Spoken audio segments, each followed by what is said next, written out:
We are the keepers of the flame, the sacred order. Let the ceremony begin.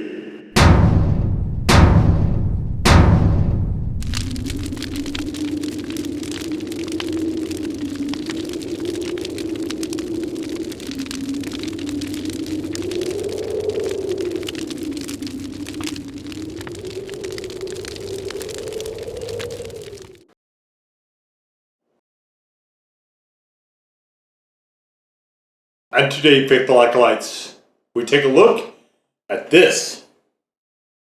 And what this is Red Rooster Louisiana style hot sauce. And oh, it sounds awful. Nope, not even gonna read that. That's All right, so this is is this out of Louisiana? I think it might be. Yeah, so this is out of Louisiana. And it is aged peppers, cayenne, most likely. Still vinegar and salt. And you can see this is a really, really good representation of Louisiana style sauce. It's very watery, extremely watery, in fact. There's not a lot of particulates in it. It's a very, very fine. You can see it's a very, very fine. What is there is very, very finely processed. It comes with a restrictor cap. And this really, I think, pours super fast too. This is not a good restrictor cap. You can see it actually allows pours. Coloration is exactly what you expect. Very nice red-orange. And you can see it's extremely runny. But that's what you want out of Louisiana style sauce. Now I differentiate a lot between a Louisiana style and a Cajun sauce. A lot of companies try to put forth the idea that they're identical sauces, and they're not, because Louisiana style has the peppers, vinegar, and salt, and sometimes xanthan gum, and that's it. The Cajun style is where you get into stuff like garlic powders and onion powders and other items in the actual sauce itself. But that's a pretty considerable variation of the Louisiana style. I think that's where I would put it most. Cajun style sauces are just a variation of the Louisiana style, but they're not the same kind of sauces because the variation is a different branch entirely of the sauce. But anyway, you can see it's very, very runny. It is actually sticking well to this plastic though, which is kind of interesting. But okay, let's get on into it.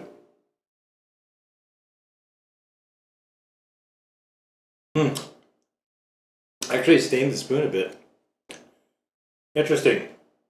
So like every other good cayenne style hot sauce, precious little heat to it. There is actually a little bit of a spark to this one though, which is unusual for a cayenne-based Louisiana style.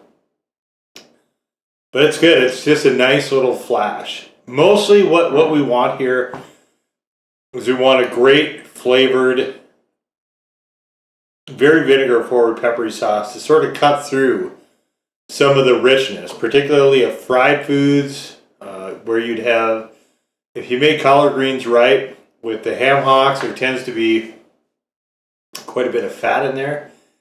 And you need something to cut through that richness. That is what these sauces excel at. That's where they're the best at it. And it's also why I don't like them on things like tacos. Even pizza, most of the time I don't like it on. Pizza's okay, but it doesn't excel in those areas. Or like just plain meats, I guess, is actually okay to a degree as well. But you need to have somewhat of a high fat count or richness to play off against, I think, to really, really get the best of what these style sauces offer.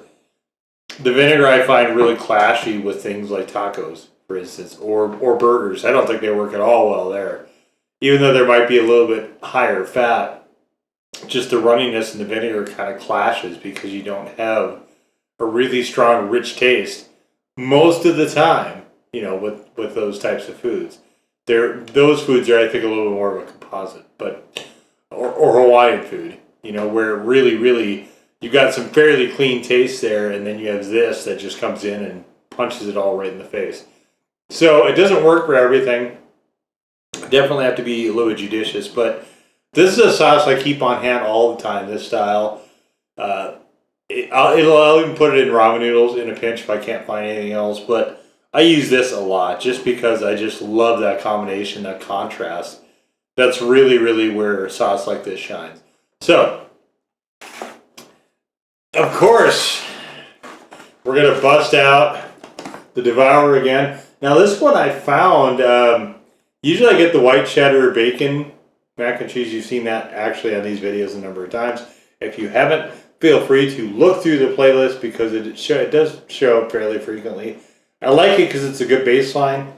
Macaroni and cheese in particular works extremely well with this style of sauce. But this one is a Cordon Bleu mac and cheese, which I thought was a really fascinating idea.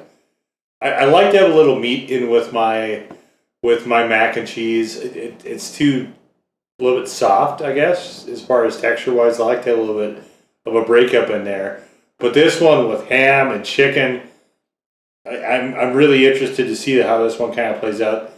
The only worry that I had is that there might be mustard, some sort of mustard component to this. You know, like the Dijon style. But I couldn't find anything in the ingredients. We'll check the flavor here just to be sure, but I think we're going to be pretty safe and sound. It's just a mac and cheese with chicken and ham. So let's get on into that.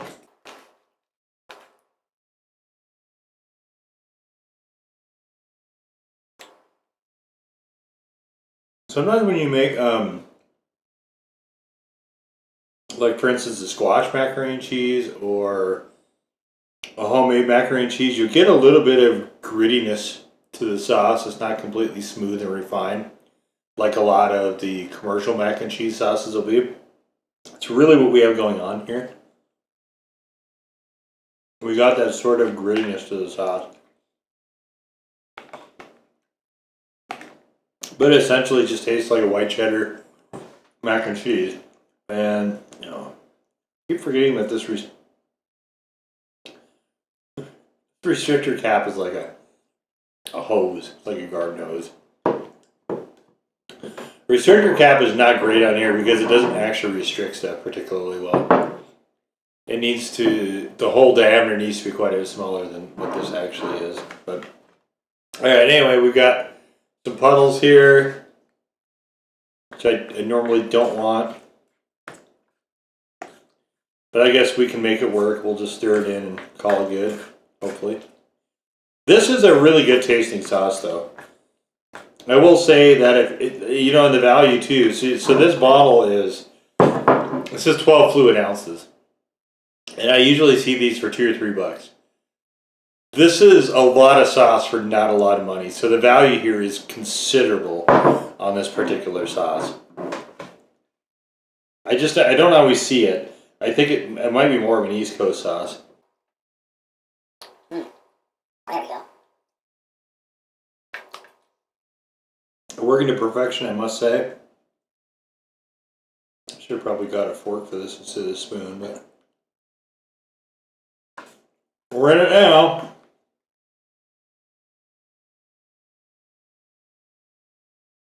Fabulous. Fantastic.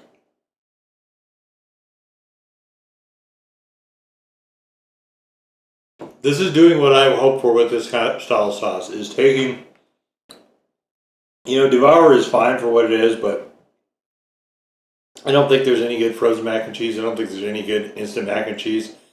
I think they're all, for the most part, varying levels of mediocre. And this one, I like the bacon one better because it has a little bit more smokiness to it. With the ham, this one really doesn't, but this sauce took a mediocre mac and cheese and elevated it to be something actually pretty solid.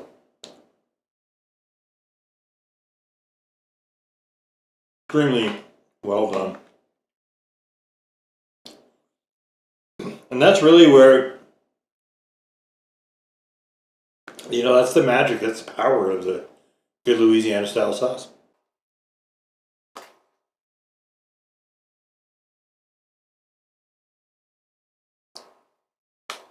It's my overall favorite sauce type.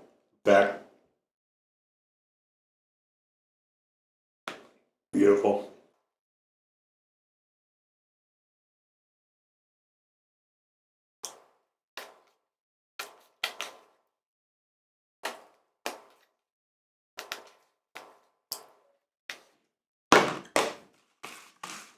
This is absolutely one of the finer examples. No question.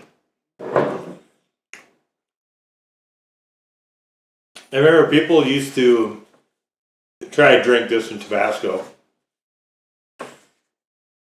And that's a lot of vinegar you're taking in at once. So I never did that. Had no interest in it. I mean, I think I certainly could. From a heat perspective, there's no challenge there at all. You know, and that really kind of, I think, brings up one of the big things that I run across with people that, you know, they're looking for more heat than Louisiana style usually offers. Heat is not the point of Louisiana style. This one, I would say, is actually a pretty solid heat for Louisiana style, the normal ones anyway. I do like a little bit more though. I like to have just a touch more punch than is here.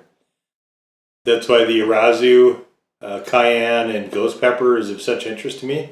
Because that one I think gets the balance almost exactly right.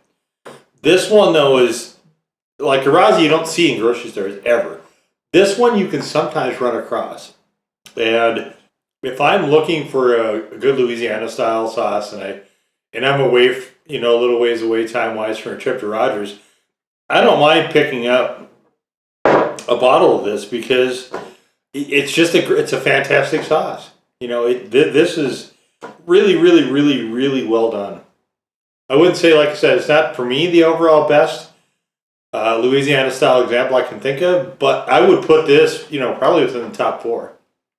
And if you're looking really for a good example of what Louisiana style sauce should be, you can look no further than this. This one definitely it is right there. So back to the vinegar drinking thing though, one of the reasons I don't do that is because I like to be a little judicious about how much I disrupt the pH content of my stomach. And dumping in a lot of vinegar like this all at once, I don't think is going to do that any favors. So, you know, you could wind up with the trots or the cramps, or it just will throw your system off. And it's really why I don't do, like, the hot sauce drinking challenge things, I think are kind of foolish. And that really is more what it comes back to, just that much vinegar rather than any, you know, any sort of heat charge. I mean, certainly if you look through the videos, you've seen me consume quite a bit of burning hot stuff. So that really isn't a factor. It's more just, like I said, that sort of pH disruption. But anyway, there it is. The Red Rooster, Louisiana style hot sauce. Now go forth in peace. Serve the flame.